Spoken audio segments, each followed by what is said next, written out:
is Friday the 1st of May 2020. We have just finished our first full calendar month in lockdown.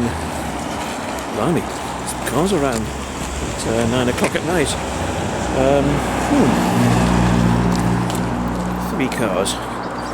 Anyway,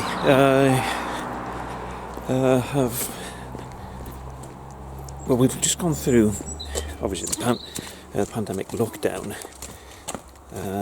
in April. But the other thing to be noted about April was that it was pretty much the driest on record, and we'd been taking water to the field. We loaded up whatever water carriers we had, and when we filled them all up, we had 130 litres in we'd put the water carriers into the Land Rover, take them down to the field and water the beds we got there. We'd only ever at most be able to do about 2/3 of them with one water delivery, and it wasn't a very efficient use of resources, but I had very little choice because the ground was just so dry, which is bizarre given that we've just come through one of the wettest winters that we've had. So, yeah, anyway, right, I'm off to feed. I'll do the lockup now. I've got the bottles for the babies. And then I'm going to head back home. But the thing about the April being so wet is that we've been doing rain dances almost recently, and today there was an answer to the rain dance. We've actually had some rain, which we are absolutely delighted with. So hopefully that'll kick-start the potato crops up on the Smallholding. These are great big dumpy bags of privet. We've got one over here which is grass, and these were delivered today by a friend who runs a gardening business. Of course, the reason why I'm focusing on that at the moment is because this is food for the goats, and this lot here will keep them going for a number of days. It's certainly going to take us to next week. And the joy with that is that over the past week my back has been done in, and I think it's down to the fact that we was crawling around on the ground picking sacks of grass, and I would pick 4 sacks a day to feed to the goats. And it caught my back rather caught up with it after a while.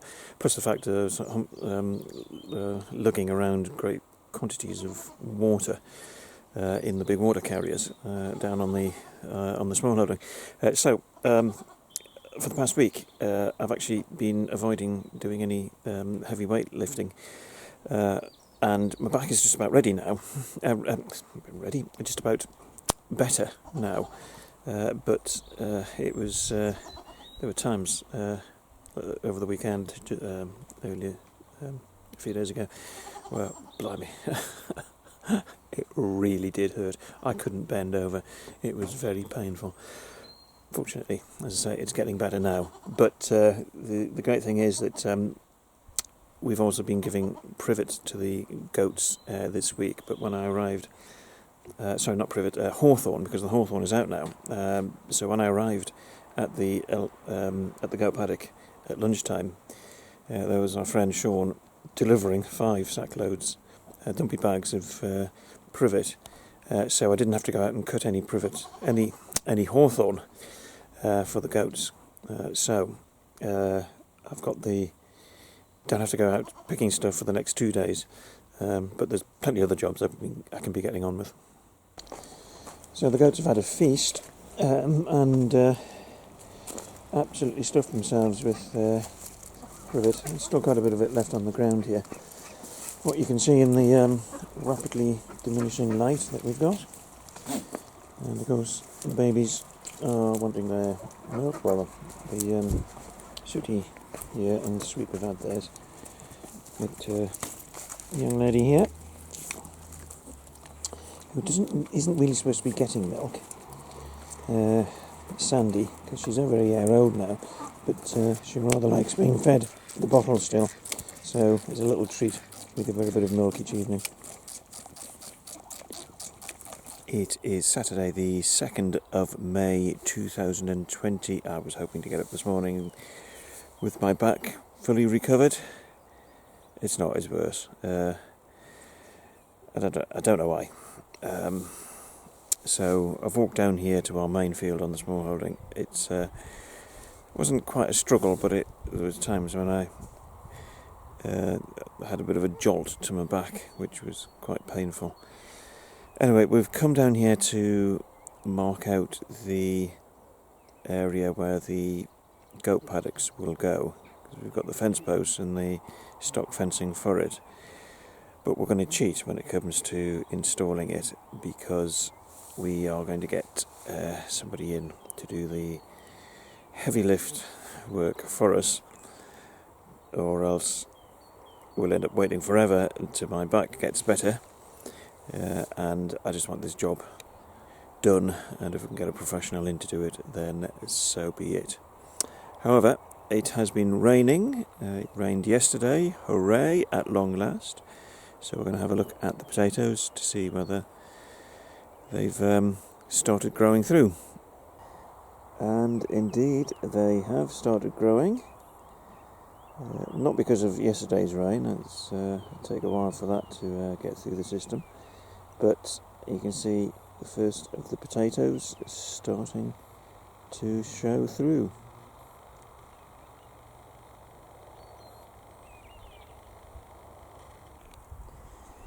The dock is growing well in the field as well. So this will be a really good crop for the goats and the chickens. They all love dock.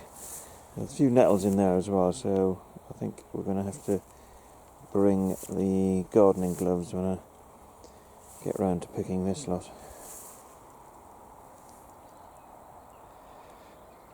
This is the established hedge down the western side of the Smallholding. Lots of blossom. I'm pretty certain this is crabapple.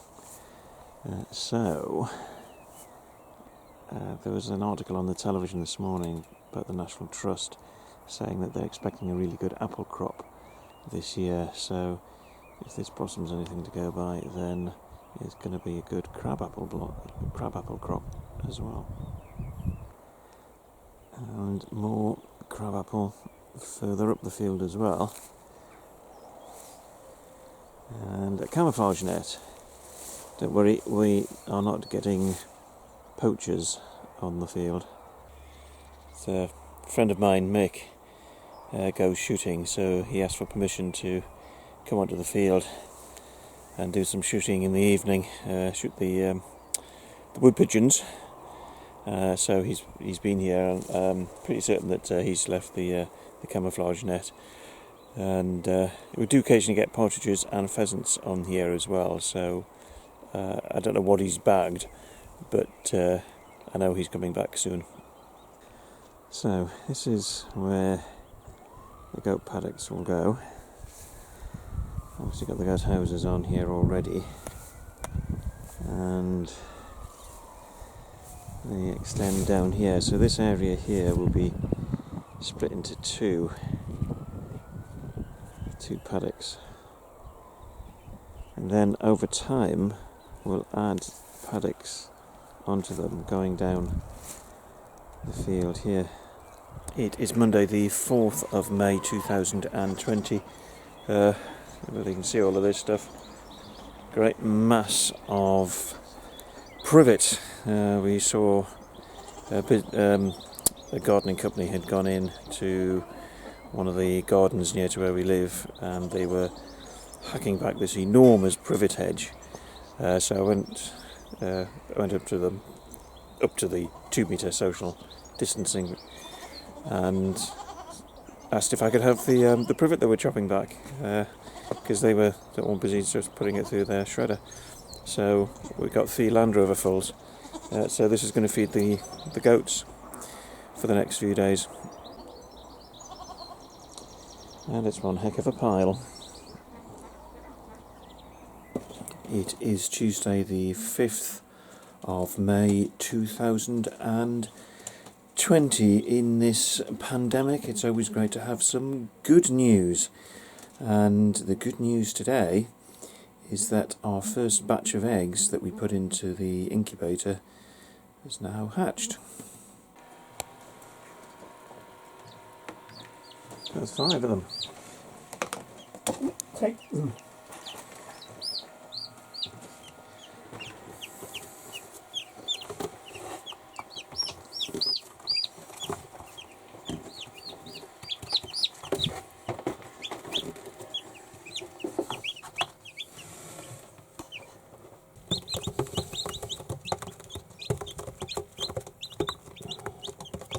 So we put 7 eggs in the incubator, and they're all Barnvelder eggs, and 6 of them have hatched, and as we can see, that's them there.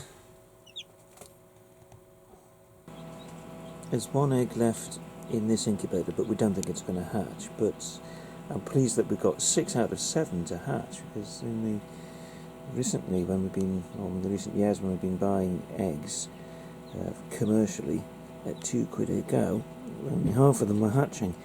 Now this incubator, the eggs only went on this week, and it was a friend of ours that lost all our hens to foxes.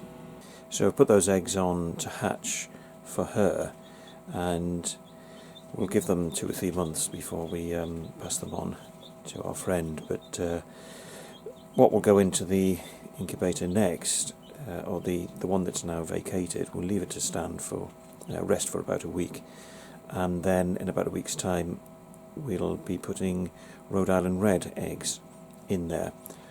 The ones that hatched today were Barnvelder, so next up is Rhode Island Red. It is Thursday the 7th of May 2020. We have just parted company with 2 of our goats, Jerry and Sandy.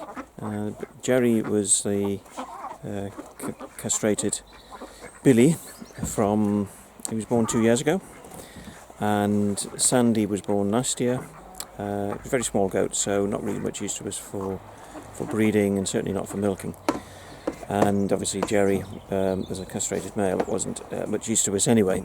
So we were looking to sell them as pets, and that's what they've gone. That's what they've gone for, and they haven't had to go far. So here are Sandy and Jerry, who we've just sold, and they have moved to their new accommodation here, an incredible distance of 2 allotments. So they continue to live here on the Winnie's community garden, but they are now a herd of 2, separate from the others, and now owned by our friend Michael. One of the other jobs I've been doing today is to set up more potato bags on the drive here. These ones there have already been planted out, and they were done a few days ago, but we found another 10 bags at the back of the house in the bottom of the back garden, so we're using them as well. The thing is, all this compost needs to be brought over in a wheelbarrow from our near side plot. Here's one I prepared earlier, but we are planting seed potatoes into these, and the type is pink fir apple, which is a salad potato. As the potatoes grow, we just bring more compost in, put it on until to cover the potato plants. They keep then growing, until such point as we keep repeating the process until such point as the bags are full, and then in the summer we will just empty them out and we'll have a crop of salad potatoes. These ones here still need to be filled. So it's a really good use for the second half of the drive. The drive had been extended over the front garden before we bought this house. So we bought this house despite the drive rather than because of it. We've never used it for a second car. We would have much preferred to have a garden here. So this is our sort of substitute for that. But the hard standing that's here is now being put to good use to grow potatoes. It is Friday the 8th of May 2020. It's the 75th anniversary of VE Day, Victory in Europe, where the Second World War in Europe ended. Obviously in the Far East it had another 3 months to run. Everybody celebrated it at the time, and we're now celebrating the 75th anniversary, and people have been encouraged to have stay-at-home street parties, and we are going to be joining in with that, and we're going to be making ourselves a picnic, which we'll actually be having on our Smallholding, because we need to get down there to do a bit of work and just check out the site. And we're going to be making egg and cress sandwiches for our picnic, and we have the cress there. It's been growing for a couple of days now, nearly 2 weeks now, on our kitchen windowsill. So we've turned our kitchen windowsill into a micro farm to grow us some fresh foods. One of my hens lays very small eggs, so we don't sell them because they're really too small for that.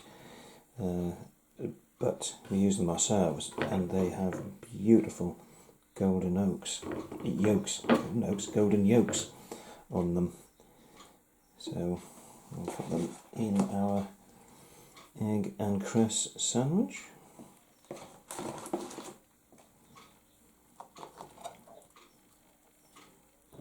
And there we go.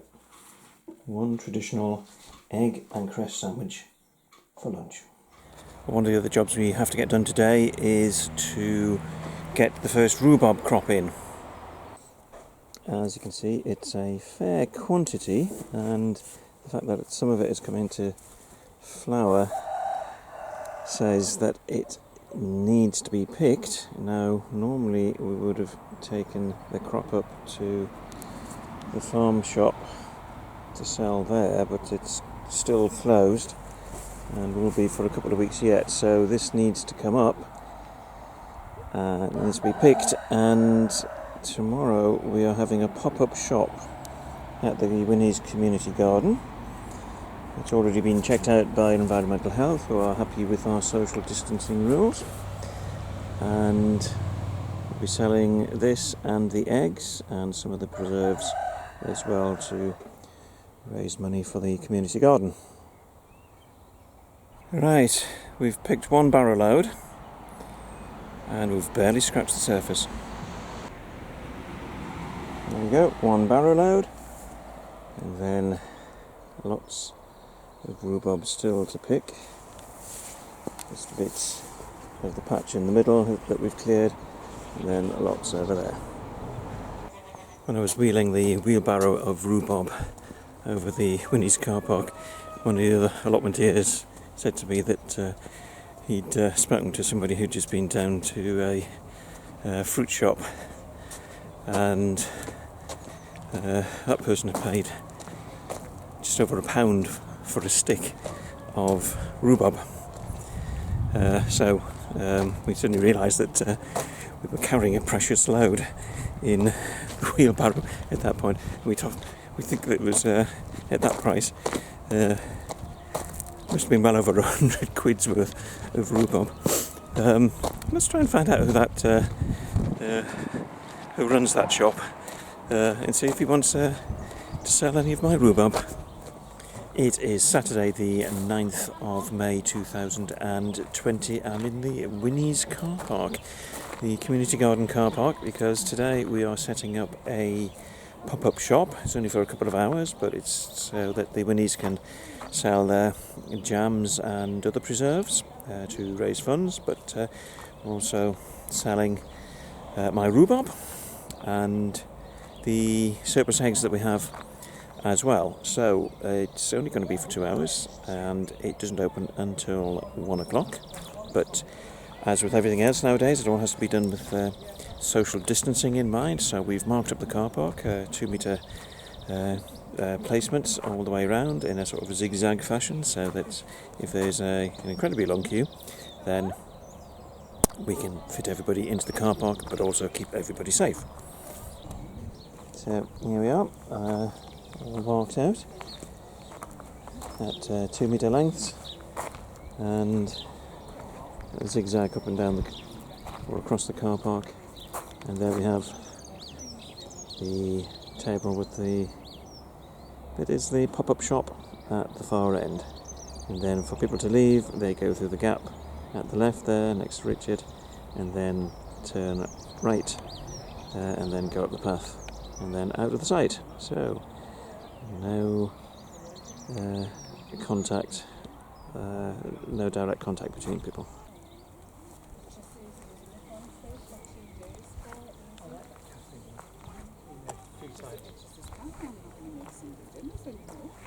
Because there's all the stuff I go to make a dinner. It's just me.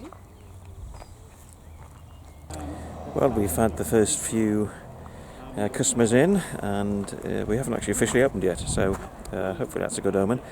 And as you can see, I've got my face mask on. Still haven't officially opened, and there is now a queue, socially distanced.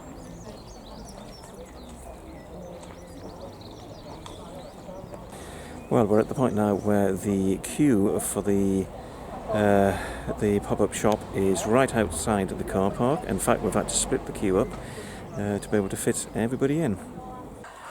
Well, it's going amazingly at the shop. Queues all over the place. It's been stripped bare of eggs, stripped bare of rhubarb. We've had to just come down to the far side plot now to pick another barrow load of rhubarb that will be sold ultra fresh. So that's the barrow load there.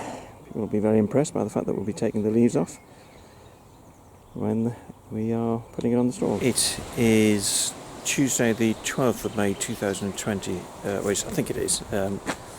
Most people are now losing track of which day it is under this pandemic lockdown. I've just been to Smallholding, the main field, and the reason I've been there is to take Michael around it. Michael is a friend of ours who bought our two goats the other day, but he runs a gardening and fence business, and we are, well, basically we're not going to be self-sufficient when it comes to putting fences up, because it's just too big a job for us, and my back is still twinging as well. So it has been decided that we would get a quote for the work to be done, and we know that way it will be done professionally, and it will be done a lot earlier than we'd be able to do it. So Michael has been around to have a look at the site and have a look at the area that we've pegged out. We've got all the materials already, so that's not the problem. It's just a case of finding time to do it. So hopefully Michael will be onto this job sometime soon. One of the other things is that we have, well, when I walked down here, I decided to bring a goat with me. So Perky has drawn the short straw to come on this trip. Of course he loves it, because it gives him a chance to eat all the way there and eat all the way back. And he's certainly doing that.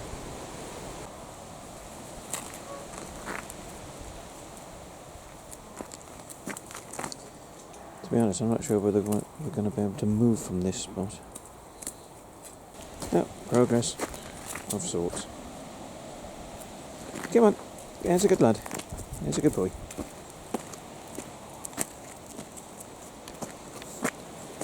One of the other things I've been doing today is digging more potato trenches.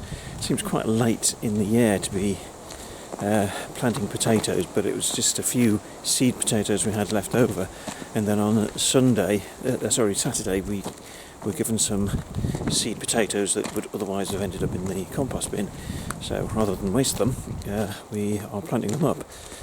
So we're finding all sorts of unused corners in our fruit and veg allotment, which we've been bringing back into use to be able to get these potatoes planted. So this is the 2 trenches that we've dug this afternoon. I haven't put the potatoes in yet because basically just ran out of time, and it's just one corner of the fruit and veg plot that we've got. As you can see, this is it here, and there are various parts of it that still need to be brought into use. Down here in the corner under the apple tree, or at least next to it, this is a plot that will need to be used as well. The corner that I dug up this afternoon, I'll put compost onto it. We've got a huge compost heap on this side of this part of the smallholding, and it's the plot here, the corner here is it used to have kindling on it, a great big pile of kindling, which we've managed to get through over the past winter. So it was looking for a new use anyway, so growing potatoes on it was fine. However, it's not going to be big enough for all the seed potatoes that we've got, so as I say, we will be digging up other patches, other corners of this allotment in the next few days. It is Wednesday the 13th of May 2020. I'm walking to the smallholding, and I don't know whether this counts as hail or snow, but it's the middle of May and we're getting it. So really odd weather conditions we've been having, really dry April, and now a really cold May.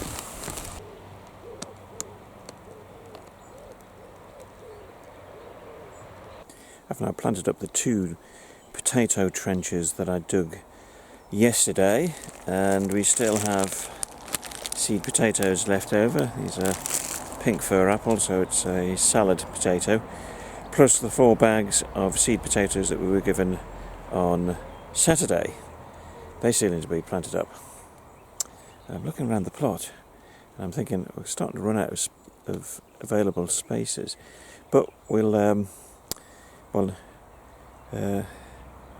necessity is the mother of invention, as they say, so we're going to invent a way of using up the last bit of space that we can possibly get out of this allotment, and use it to plant up what's left of the seed potatoes. A few weeks ago we moved our barnvelder, cockerel and hens here to this plot, which is the plot where we keep the nanny goats. And as you can see, the 3 of our nannies are here, and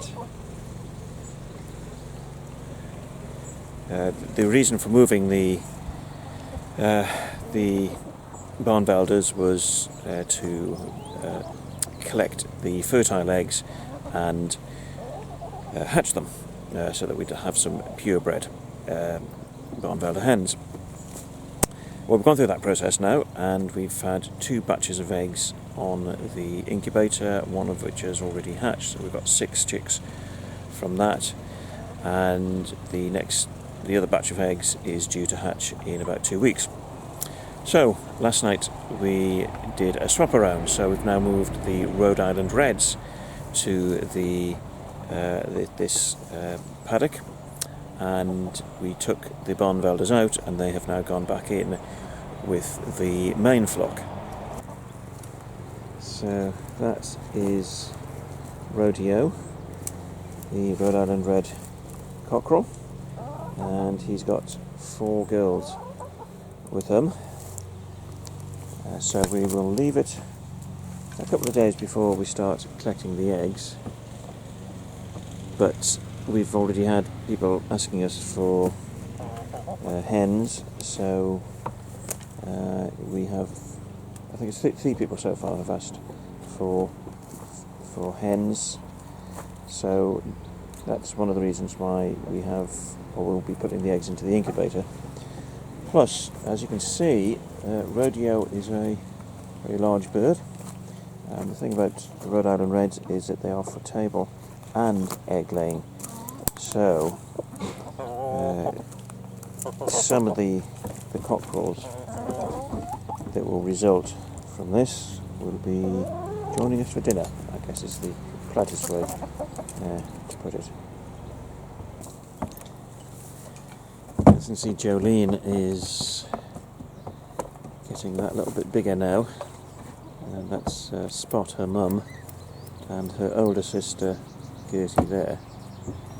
And Jolene is got to the point where she's very comfortable, quite happy with being fussed, and in fact she actually now comes over and demands fuss as well. So she's now 9 months old. So yes, 9 months old, born in August last year, and next year she'll be with the Billies because she will be producing babies for us. But she's getting to be a real softie. She's a bit of a mummy's girl as well because she still suckles, which we're rather surprised about, given that we normally expect goats or kids to stop suckling at about 3 or 4 months at the latest. Well, 9 months seems to be quite a time to go, but she does still occasionally suckle from mum.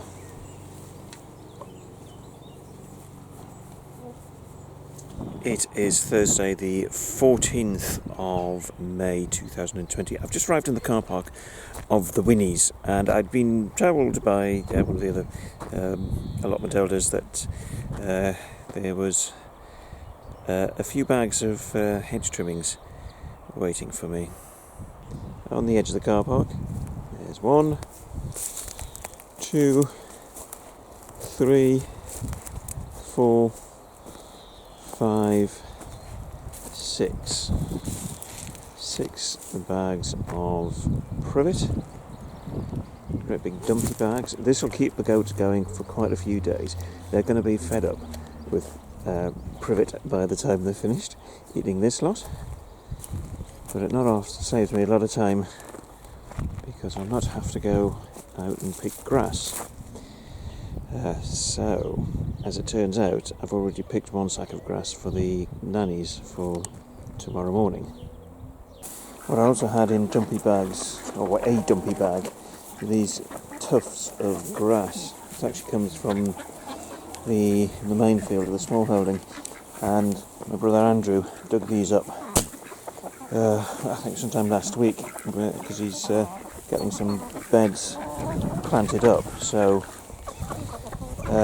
he just allocated him part of the field, and you need to get through this thick layer of grass, and we've got quite extensive root systems, as you can see. So we'll bring them back here and just sort of dump them down here for the chickens and ducks to eat, because they scrap through them, pick out the bugs. The goats rather like them as well, although they are mainly for the chickens and ducks. The other reason I'm over here this evening is to try and make inroads into getting this lot sorted out. This is from hedge trimmings. We're getting loads from people now, which is absolutely fantastic. Keeps the goats fed. But of course we are left over. We have this all left over, and I want to extract as much as possible from this in terms of firewood and kindling. And then what is left, sadly, we're going to have to put on the incinerator at some point. Our experience of previous years is that if you don't keep on top of this job, you're in trouble. This is something I did last night, but I went into the wheelbarrow and the goats very kindly overturned the wheelbarrow for me. So I've left it till today to get these sorted. So the large logs get chopped up and will go into the wood store, and they'll be stored for at least a year to dry them out, and they'll be used on our stove over the next winter. And the thinner stuff is chopped into kindling. That goes onto our far side plot, where we will leave it again for a period of time, less than it is for the logs, and it will be used as kindling, but also hopefully we will get our outdoor oven set up this year, and it will be used for fuel for that as well. So the barrow has now been filled with sticks, and I've brought it over to the far side plot, and as you can see, this is a pile of last year's kindling. And just swing the camera around, and we've got later last year's kindling, and the lighter coloured stuff is the more recent stuff. So this will be left here for a few months to dry out, and will then be used as fuel.